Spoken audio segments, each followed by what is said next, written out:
Hey, this is Simon from the Brackets here, back at South OC Cars and Coffee with our Car of the Week, owned by Dave, who's standing next to me. It's a 1980 Ferrari 308. Is that right, Dave? That's correct, Simon. How are you today? I'm good, thank you, mate. And how long have you owned the car for? I got it new. Right. Right before my 25th birthday.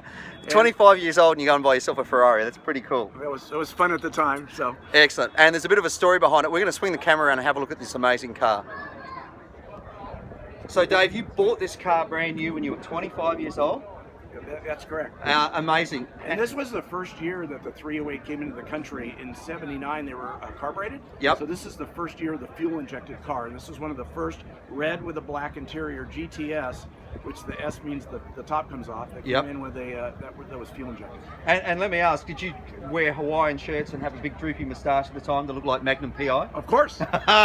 and when this thing pulls in, this is not a stock Ferrari. You've obviously, to me, it sounds like cams. Am I correct? Yeah, we put in racing cams and pistons, so right. It gave the car another 65 horsepower. Wow! And it really likes the higher RPM range, 5, 6, 7,000 RPM. It just hums down the highway. That's incredible. Now, there is a story about this car that a lot of people who come here, they've probably seen this car every week, but they don't know the story behind it. Tell us about the Cannonball Run. Okay, so I had the once-in-a-lifetime opportunity to actually drive twice in the real-life version of the Cannonball Run in 1982 and then in 1983. Yep. From New York to California. It's a water's edge to water's edge, no rules race. Yep. And the fastest time wins. And in 1983, we were blessed to be able to actually cross the country in 32 hours and 7 minutes, which beat Dan Gurney's record that he set in 1976. That's amazing. And how long did you hold the record for, Dave? It's the record still stands in a race. But there's people that have unofficially broken it as they've attempted to go across the country, in a one-off run. So, Dave, this particular car, obviously you had that race. How did you possibly stay in the car for that long? Were there certain things that you did to allow you not to get out of the car as often to, let's say, relieve yourself?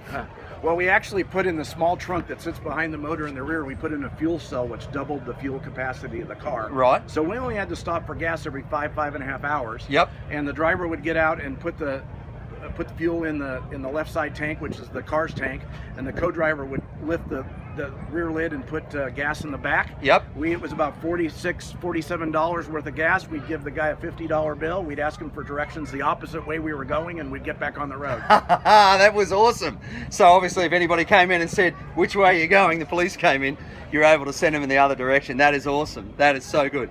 Now the wheels are not the original wheels either, obviously, are they? No, they're not. The original wheels were 14-inch wheels. I still have those in the garage. These are 17-inch Boyds. Right. That I put on it after the race. Yep.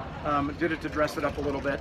That's awesome. Such a great car. And you still drive this on a regular basis, don't you? I do. I come down every week to Cars and Coffee, and it's fun to get in once a week and feel the fresh air and actually still shift a car. Yeah, exactly. So have you had to rebuild the engine or anything since then? Has it had to have, I mean, obviously you've got to do cam belts, I believe, on these things, correct? Yeah, you want to do a major occasionally, but Ferraris, it's a misnomer. Ferraris are pretty bulletproof cars, and this side-mounted 8-cylinder motor has just been it's been durable the entire history. That is awesome, mate. Well, we really appreciate you bringing it down every week, and it's as a thank you. Cars and Coffee Car of the Week is sponsored by Maguire's. You're going to get this really cool complete kit, which has got cleaning wax and scratch remover and wash and glass cleaner, and then interior detailer and some tire foam as well. So, mate, hopefully that's going to help you. In fact, I'm sure it will keep this car as pristine as it is. Thank you so much for bringing it down, Dave. It's so great to see, and look forward to seeing you back here